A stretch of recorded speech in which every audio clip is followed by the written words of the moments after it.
புதுச்சேரி அமைச்சராக பதவியேற்று 7 மாதங்களாகியும் தனக்கு இலாக்கா வழங்கக்கூடாது என சதி செய்யப்படுவதாக பாஜக அமைச்சர் ஜான்குமார் பரபரப்பு பேட்டியளித்துள்ளார். சன் நியூஸ் செய்தியாளரிடம் கேள்விக்கு அவர் அளித்த பதில்களை தற்போது பார்க்கலாம். புதுச்சேரி மாநில அமைச்சராக பதவியேற்று சுமார் 7 மாதங்கள் ஆயிடுச்சு. இதுவரைக்கும் முதல்வர் ரெங்கசாமி உங்களுக்கு இலாக்கா ஒதுக்கலை. இதனால் உங்கள் மனநிலை, தொகுதி மக்களுடைய மனநிலை எப்படி இருக்கு?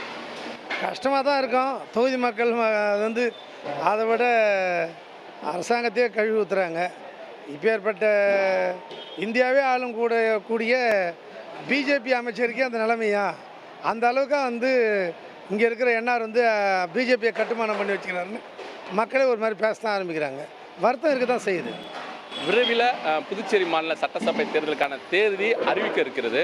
இந்த நிலையில் இதுவரைக்கும் உங்களுக்கு இலாக்கா ஒதுக்கலை. இதனால் வந்து உங்களுக்கு கொடுக்கக்கூடாதுன்னு ஏதோ திட்டமிட்ட சதி எது இருக்குதுன்னு நீங்கள் நினைக்கிறீங்களா? மேபி இருக்கலாம். அதை பற்றி எனக்கு வந்து அது எங்கே தப்பு நடந்ததுன்னு எனக்கு தெரியல. இருந்தாலும் இருக்கலாம்னு என்னுடைய நினைப்பு.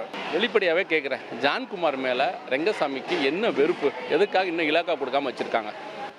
அவர் கட்சியில் என்னை வர சொன்னார். நான் வந்து ஏற்கனவே பட்ட கஷ்டம் எனக்கு தெரியும்.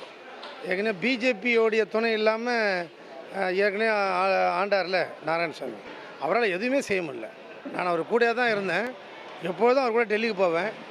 நல்லா எல்லா அமைச்சர்ட்டையும் அவ்வளோ சரளமாக பேசக்கூடியவர். எல்லோரும் ரொம்ப ஈஸியாக அணுகுவார்.